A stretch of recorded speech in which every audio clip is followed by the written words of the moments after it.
প্রিয় দর্শক, আপনাদের শুভেচ্ছা জানিয়ে universal medical college and hospital আজকের সংবাদপত্রের আজকের পর্বটি শুরু করছি। আমি মীর মাসরুর জামান।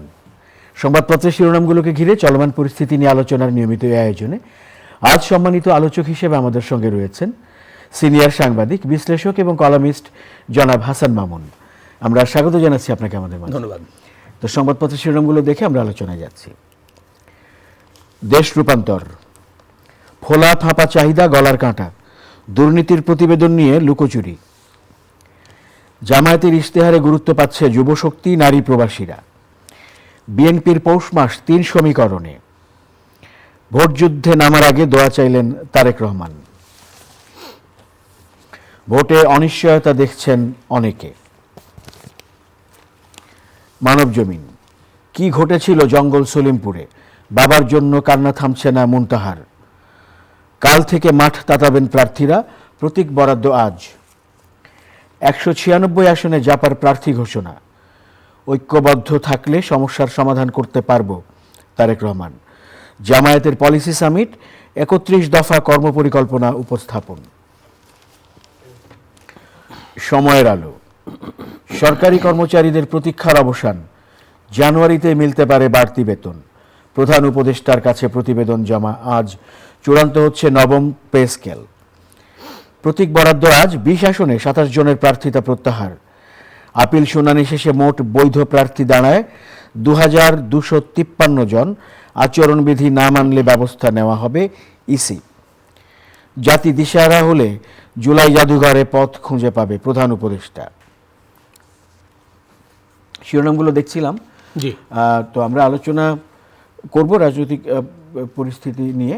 তো তার আগে আমরা জানি যে প্রার্থিতা প্রত্যাহারের শেষ দিন চলে গেল, মনোনয়নপত্র প্রত্যাহারের শেষ দিন চলে গেল। তো এখানে যেটি দেখা যাচ্ছে যে ২০ আসনে ২৭ জন প্রার্থিতা প্রত্যাহার করেছেন এবং প্রচার শুরু, প্রতীক বরাদ্দ প্রচার, এর মধ্যে দিয়ে এখন আমরা প্রার্থীরা মাঠ তাতাবেন এরকম শিরোনামও পাশাপাশি দেখতে মানে আনুষ্ঠানিক প্রচারণা শুরু হবে, সেটি শুরু হবে। আমরা তো ২১ মানে জানুয়ারিতে ঢুকে গেলাম আজকে, তো ২২ তারিখ থেকে আনুষ্ঠানিক প্রচারণা শুরু হবে। তো আনুষ্ঠানিক কথাটার মধ্যে একটা ইঙ্গিত থাকে যে অনানুষ্ঠানিক প্রচারণা কোনো না কোনোভাবে কিন্তু চলছিল, মানে মনোনয়নপত্র জমাদানের পাশাপাশি কিছু ক্ষেত্রে, বেশ কিছু ক্ষেত্রে আচরণবিধি লঙ্ঘনের জন্য কিন্তু রাজনৈতিক দলের প্রার্থীরা, মানে সম্ভাব্য প্রার্থীরা এখন পর্যন্ত, কারণ চূড়ান্ত প্রার্থী তালিকা তো হবে এবং প্রতীক বরাদ্দ হবে, তো সম্ভাব্য প্রার্থীরা কিন্তু মানে অভিযুক্ত হয়েছেন, সব দলেরই আছে বেশ কিছু এলাকায়, এবং জরিমানা করা হয়েছে মূলত। তো নির্বাচনী আচরণবিধি লঙ্ঘনের দায়ে তো মানে কারাদণ্ড দেওয়ারও বিধান আছে, কারাদণ্ড অর্থদণ্ড দুটোই একযোগে দেওয়া যেতে পারে, এগুলো অবশ্য সংশ্লিষ্টদের এখতিয়ার। তো ছোটোখাটো শাস্তি দেওয়া হয়েছে, মেইনলি জরিমানা। তো নির্বাচন কমিশন এবং প্রশাসনকে আমরা খুব উদ্যোগী দেখছি না যে আচরণবিধি মানাতে কিংবা এই যে মনোনয়নপত্র যাচাই বাছাইয়ে খুব বেশি কড়াকড়ি করতেও দেখা যায়নি। কিন্তু আমরা দেখলাম যে নির্বাচন কমিশনে বেশ কিছু আপিল নিষ্পত্তি হয়েছে, ইতিবাচক নিষ্পত্তি, ৪০০-র বেশি বাতিল মনোনয়নপত্র কিন্তু ফেরত পাওয়া গেছে। তো আর ওই যে বললাম যে আচরণবিধি লঙ্ঘনের দায়ে শাস্তিও সেরকম তীব্র না, এবং বলাই হচ্ছে যে আমরা খুব কঠোর শাস্তি দিতে চাই না, কারণ আমরা চাই যে নির্বাচনটা অংশগ্রহণমূলক হোক। এর মধ্যে নির্বাচন কমিশন অভিযুক্ত আবার হচ্ছে, আমরা দেখতে পাচ্ছি রাজনৈতিক দলগুলোর তরফ থেকে সব দলই কোনো না কোনো অভিযোগ তুলছে তাদের বিরুদ্ধে। তো এতে করে এই ধারণাও মানুষের মধ্যে তৈরি হতে পারে যে নির্বাচন কমিশন সম্ভবত নিরপেক্ষ আছে, যে কারণে সবাই তার বিরুদ্ধে অভিযোগ করছে আর কি। কেউ কেউ লেভেল প্লেয়িং ফিল্ড নিয়ে আপত্তি জানিয়ে, মানে লেভেল প্লেয়িং ফিল্ড হচ্ছে না আপত্তি জানিয়ে নির্বাচন কমিশনে কখনো কখনো প্রধান উপদেষ্টার সঙ্গেও দেখা সাক্ষাৎ করছে।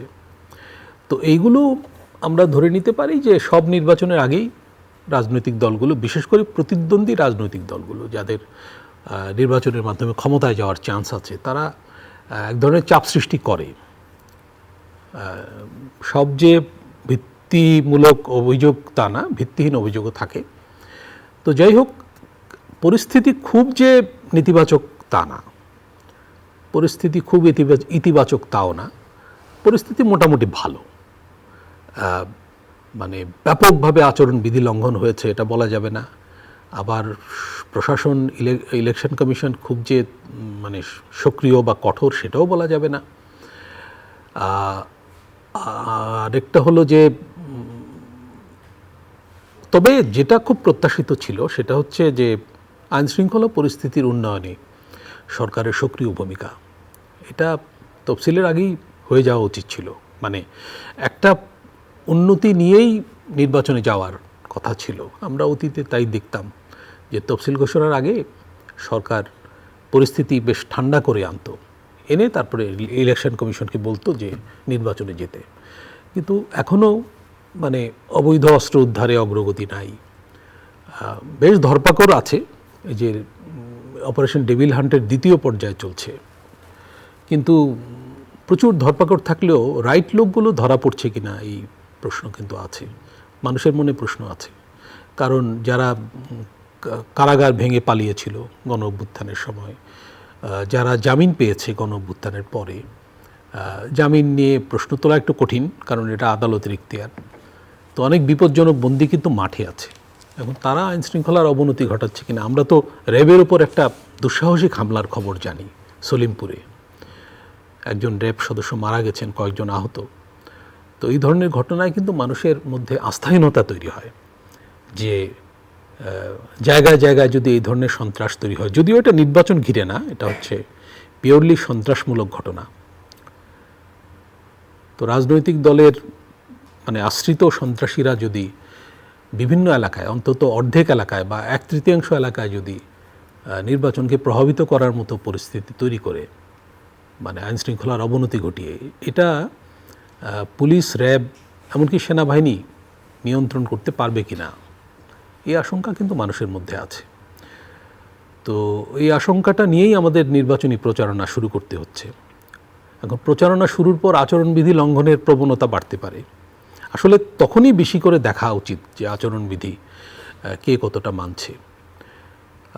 নির্বাচন কমিশনকে মানে সক্রিয় হতে হবে এখন আরও বেশি করে, প্রশাসনকে মানে তৎপর হতে হবে, এবং এই নির্বাচনী প্রচারণার সময় আচরণবিধি মানার যে সব মানে উদ্যোগ আছে, যেমন একটা কমিটি হয়, নির্বাচন অনুসন্ধান কমিটি বোধহয়, তারপরে রিটার্নিং অফিসার, জেলা প্রশাসক, তারপর প্রতি উপজেলায় যেসব নির্বাহী ম্যাজিস্ট্রেট থাকেন তাদের সক্রিয় ভূমিকা বাড়াতে হবে। মানে আচরণবিধি লঙ্ঘন করে যে প্রার্থীরা খুব বেশি সুবিধা পায় তা বলা যাবে না, কিন্তু এতে নির্বাচনী মানে মাঠের পরিস্থিতি অবনতি ঘটে, অনেক ক্ষেত্রে আইনশৃঙ্খলার অবনতি ঘটতে পারে, পরস্পরের বিরুদ্ধে অভিযোগ এবং ছোটোখাটো ঘটনা ঘিরে মানে হানাহানির ঘটনাও ঘটতে পারে। তো এগুলো যাতে না হয় সেজন্য সরকার, নির্বাচন কমিশনকে উদ্যোগী থাকতে হবে। পাশাপাশি রাজনৈতিক দল যারা অংশ নিচ্ছে, গণ অভ্যুত্থানে যারা ছিল তারাই তো মাঠে আছে, তো তাদেরও দায়িত্ব নির্বাচনটা শান্তিপূর্ণ রাখা। নাহলে কিন্তু গণ অভ্যুত্থানের পরে যদি নির্বাচনটাও ভালো মতো না হয়, তখন যারা গণ অভ্যুত্থানের প্রতিপক্ষ তারা কিন্তু এই প্রশ্ন তোলার সুযোগ পাবে যে তোমরা গণ অভ্যুত্থান করে তো একটা নির্বাচনও করতে পারলা না, আমাদের সময় নির্বাচন হতো না, তো তোমরা তো ভালো নির্বাচন তোমরাও করতে পারলে না। তো এই অভিযোগটা যাতে না ওঠে সেই প্রত্যাশা আমরা ব্যক্ত করব আজকের দিনে। আমরা এখানে পাশাপাশি রাজনৈতিক দলগুলো নির্বাচন ঘিরে যে প্রস্তুতি নিচ্ছে সেরকম সংবাদ শিরোনাম দেখতে পাচ্ছি। যেমন একটি হচ্ছে, একটি জনসভায় ভাষণ দিয়েছেন বিএনপি চেয়ারম্যান জনাব তারেক রহমান, সেখানে শিরোনামটি করা হচ্ছে ঐক্যবদ্ধ থাকলে সমস্যার সমাধান করতে পারবো। পাশাপাশি আমরা এও জানি যে তিনি আগামীকাল সিলেটে হযরত শাহজালাল রহমতুল্লাহ আলাইহির মাজার জিয়ারতের মধ্য দিয়ে সিলেট থেকে তিনি আনুষ্ঠানিক প্রচারও শুরু করবেন। জি, আমরা জানি তারেক রহমান সাহেব একটা উত্তরবঙ্গ সফর করতে চেয়েছিলেন মাঝে কয়েকদিনের, যেটাকে দল থেকে বলা হচ্ছিল যে ব্যক্তিগত ও সামাজিক সফর। তো ইলেকশন কমিশন বোধহয় একটু আপত্তি জানায়, তাকে অনুরোধ করে যে আপনি এই ধরনের সফরে গেলে নির্বাচনী আচরণবিধি লঙ্ঘনের অভিযোগে অভিযুক্ত হতে পারেন বা ইত্যাদি, বা প্রতিপক্ষ এইসব অভিযোগ তুলতে পারে। তো উনি কিন্তু সেই সফরটা বাতিল করেন। সেটা একটা বিচক্ষণ সিদ্ধান্ত ছিল।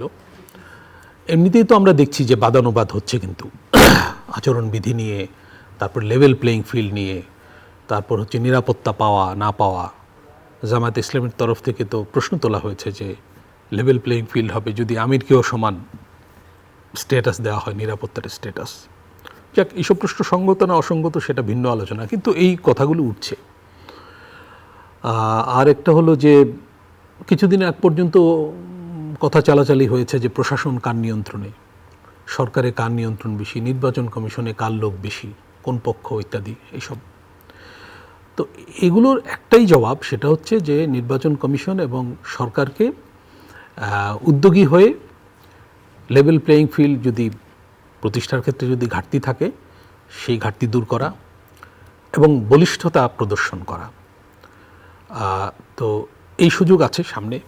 সরকারের এবং ইলেকশন কমিশনের বিরুদ্ধে নিরপেক্ষতার মানে ঘাটতির যে অভিযোগ আছে সেটার জবাব একটাই হতে পারে যে সুষ্ঠুভাবে নির্বাচন আয়োজনে আরও দৃঢ়তার সাথে এগিয়ে যাওয়া। আচ্ছা, তো এখন নির্বাচনী প্রচারণা কিন্তু আমি যেটা বলছিলাম শুরুতে যে এক ধরনের কিন্তু প্রচারণা নানাভাবে কিন্তু চলছে না তা না। জামায়াতে ইসলামী তো অনেক আগেই তাদের প্রার্থী চূড়ান্ত করে রেখেছে একরকম আর কি। তারা কিন্তু তলে তলে এক ধরনের প্রচারণা চালাচ্ছিল, এটা লোকমুখে শোনা যাচ্ছিল এলাকায় এলাকায়, খুবই অনানুষ্ঠানিকভাবে, খুবই নিরাপদে এবং খুবই পরিকল্পিতভাবে। বিএনপি এই জায়গাটা পিছিয়ে ছিল, কারণ বিএনপির তো নেতৃত্বে এক ধরনের সংকট ছিল। সংকট মানে হচ্ছে যে বেগম জিয়া থেকেও না থাকার মতো ছিলেন, অসুস্থ ছিলেন, আর তারেক রহমান ফিরতে পারছিলেন না, এসব নিয়ে নানা রকম আশঙ্কা ছিল। যাই হোক, উনি শেষে ফিরলেন অনেক দেরিতে, এবং উনি তো আনুষ্ঠানিক প্রচারণায় নামছেন, আপনি যেটা বললেন সিলেট থেকে। তো আমরা আশা করব যে মানে প্রচারণা চলাকালে মানে পরস্পরের বিরুদ্ধে ভাষা ব্যবহারে সব পক্ষ সংযত থাকবে। এবার কিন্তু প্রত্যাশাটা অন্যরকম। গণ অভ্যুত্থানের পর প্রত্যাশাটা হলো যে মানে রাজনীতিতে বিরাজমান সব পক্ষ মানে ডায়ালগের মধ্যে থাকবে, সংলাপের মধ্যে থাকবে, বাদানুবাদের মধ্যে যাবে না। এটা হলো প্রত্যাশা, এটা কিন্তু জাতীয় প্রত্যাশা। আমরা তো দেখেছি যে এই দলগুলো মানে একটা দীর্ঘ সংস্কার আলোচনায় ছিল। এই সংস্কারে আমরা কি অর্জন করব সেটা একটা প্রশ্ন আছে। গণভোটও হচ্ছে কিন্তু একই সঙ্গে সংস্কার প্রশ্নে, রাষ্ট্র সংস্কার প্রশ্নে। তো এইসব ব্যাপারে তো রাজনৈতিক দলগুলো এক ধরনের একমত হয়েছে, নোট অফ ডিসেন্ট আছে ইত্যাদি। তারপরেও তারা কিন্তু গণভোটকে করছে মানে, এবং সব দলই হ্যাঁ ভোটের পক্ষে, সরকারও হ্যাঁ ভোটের পক্ষে। এটা নিয়ে রাজনীতিতে একটু তর্ক আছে, সরকার পারে কিনা হ্যাঁ ভোটের পক্ষে ক্যাম্পেইন করতে, আমি আলোচনায় যাচ্ছি না। তো একটা বিশেষ পরিস্থিতি দেশে বিরাজ করছে, সব পক্ষই এখন হ্যাঁ ভোটের মাধ্যমে সংস্কার চাচ্ছে।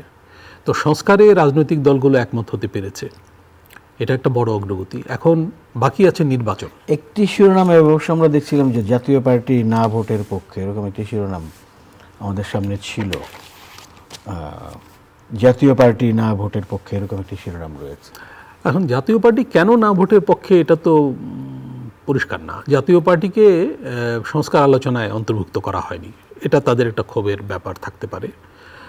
আর আমি বলবো যে হোসেন মোহাম্মদ এরশাদ সামরিক শাসক হলেও উনি কিন্তু সংস্কারের পক্ষে লোক ছিলেন, কিছু সংস্কার আনার চেষ্টা করেছিলেন। আমরা তো জানি যে এই যে বিচার বিভাগ সংস্কার তার উদ্যোগ ছিল, যদিও এটা প্রতিহত করা হয়েছে তখন।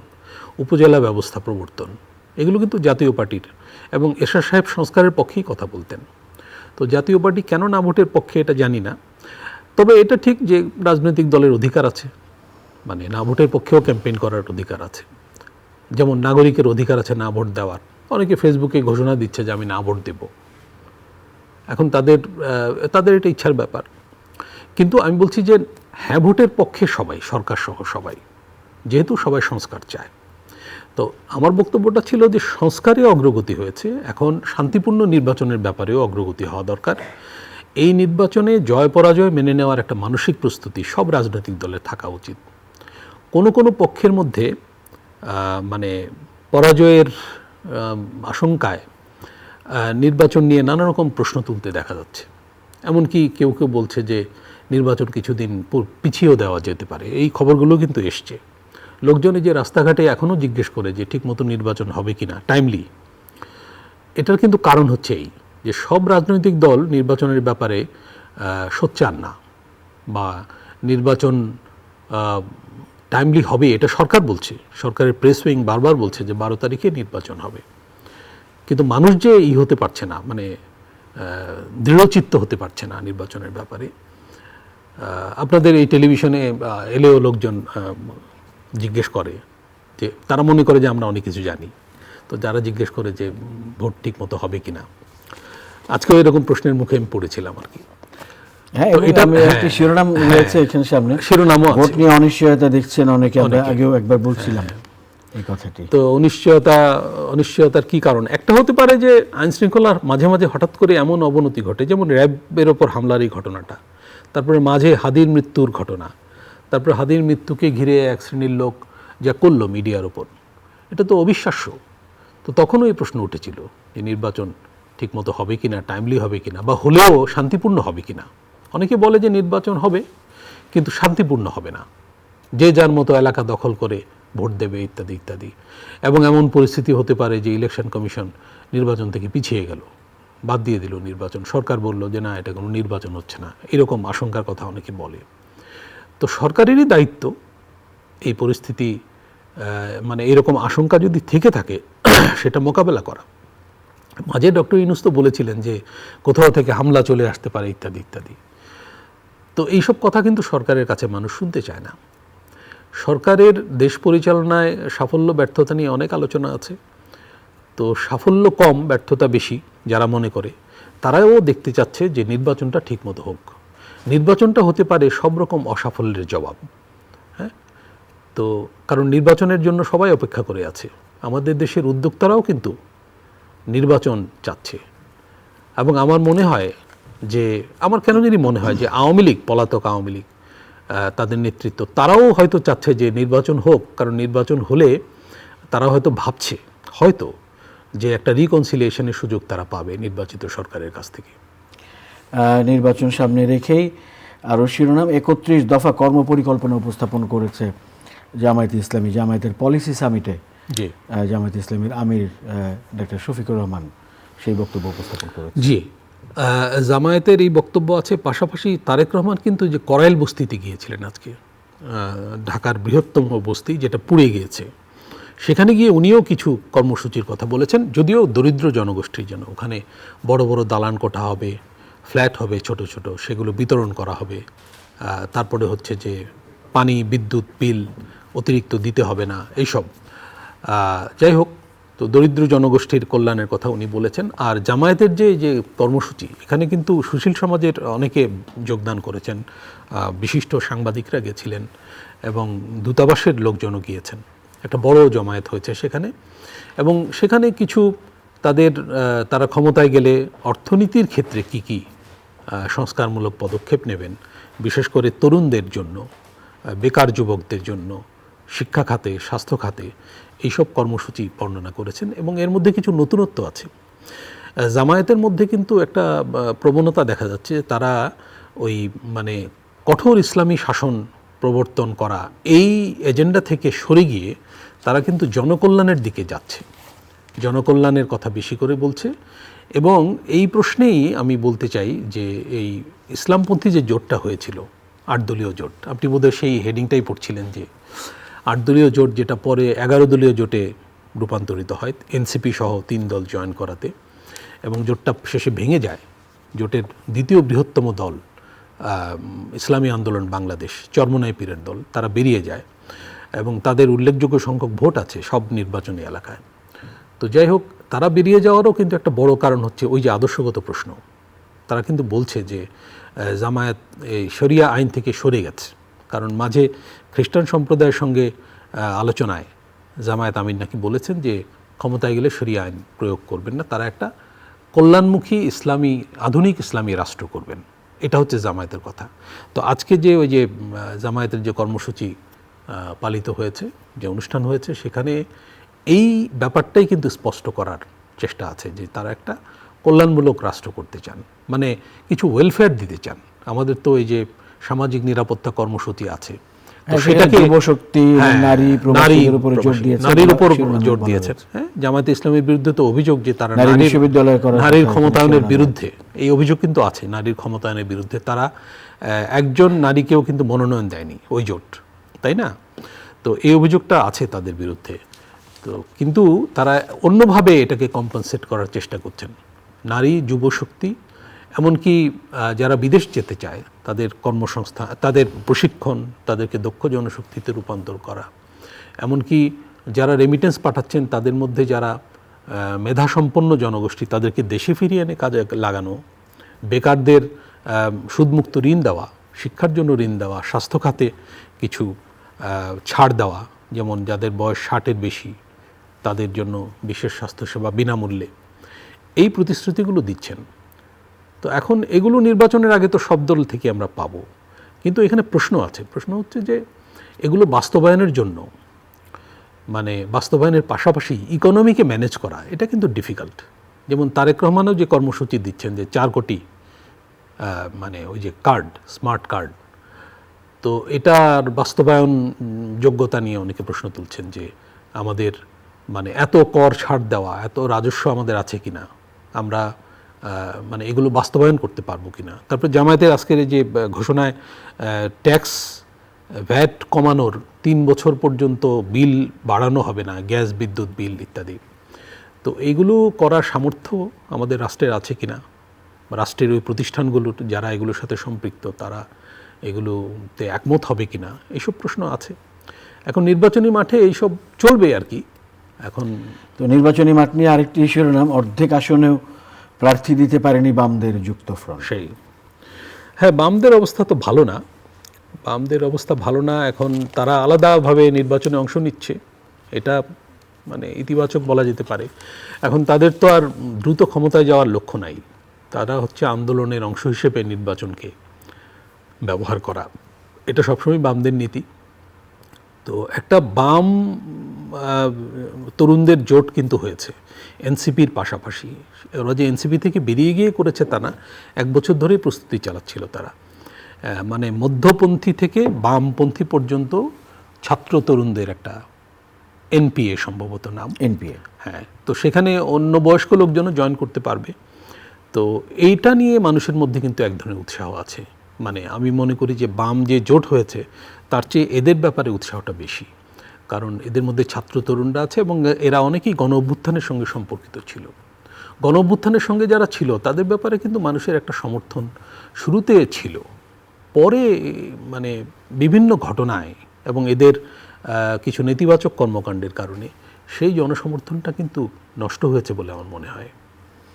ভিন্নধর্মী একটি শিরোনামে যাই, সরকারি কর্মচারীদের প্রতীক্ষার অবসান, চূড়ান্ত হচ্ছে নবম পে স্কেল, জানুয়ারিতেই মিলতে পারে বাড়তি বেতন। সেই সরকার মূল্যস্ফীতিকে বিবেচনায় হ্যাঁ, মূল্যস্ফীতি বিবেচনায় তো বেতন বৃদ্ধির একটা এজেন্ডা থাকেই। কিছু ইনক্রিমেন্টও প্রতি বছর করা হয়, তো ইনক্রিমেন্ট এটা অব্যাহত আছে। আর একটা স্যালারি জাম্প করার কথা, কারণ 2015 সালের পর সম্ভবত এই মানে বেতন কমিশনার হয়নি, তো দীর্ঘ বিলম্ব হচ্ছে এবং এর মধ্যে মূল্যস্ফীতি পরিস্থিতিরও তো যথেষ্ট অবনতি ঘটেছে। গত 2.5-3 বছর ধরে মূল্যস্ফীতি উচ্চমাত্রায় আছে, এখন কমে এসছে কিন্তু তারপরও এটা উচ্চমাত্রায় আছে। তো সরকারি কর্মচারীদের জন্য বেতন বৃদ্ধি আবশ্যক, কোনো সন্দেহ নাই, কিন্তু পাশাপাশি আমাদের লক্ষ্য রাখতে হবে যে বেসরকারি খাতটাই হচ্ছে মূল খাত আমাদের অর্থনীতির। বেশিরভাগ শ্রমশক্তি তো ওই খাতে নিয়োজিত, এবং এইখানে যে বেশি লোককে চাকরি দেওয়া যাবে তা না। যদিও সরকারি খাতে চাকরি নিয়েই কিন্তু এই গণ অভ্যুত্থানের সূত্রপাত হয়েছিল, এখানে ন্যায্যতা প্রতিষ্ঠা নিয়ে। তো যাই হোক, এটা সরকার বাস্তবায়ন করবে কিনা এখনও সরকার কিন্তু নিশ্চিত না, কারণ এই ব্যাপারে আমরা গভর্নর সাহেবের এক ধরনের বক্তব্য পেয়েছি, অর্থ উপদেষ্টা আরেক ধরনের বক্তব্য পেয়েছি। গভর্নর সাহেব বোধহয় বলেছেন যে এটা বাস্তবায়ন করা কঠিন, আবার অর্থ উপদেষ্টা বলেছেন এটা সরকারের সিদ্ধান্ত, মাঝে এরকম কথাবার্তা হয়েছিল। তো তো এই সরকার এটা বাস্তবায়ন করবে কিনা সেটা এখনো সম্ভবত নিশ্চিত না। হয়তো আগামী সরকারকে এই ব্যাপারে সিদ্ধান্ত নিতে হবে। অনেক অনেক ধন্যবাদ জনাব হাসান মামুন আজকে আমাদেরকে সময় দেওয়ার জন্য। প্রিয় দর্শক, আপনাদেরও ধন্যবাদ সঙ্গে থাকার জন্য। চ্যানেল আইয়ের নিয়মিত আয়োজন universal medical college and hospital আজকের সংবাদপত্রের আজকের পর্বটি এ পর্যন্তই। ভালো থাকবেন সবাই, শুভরাত্রি।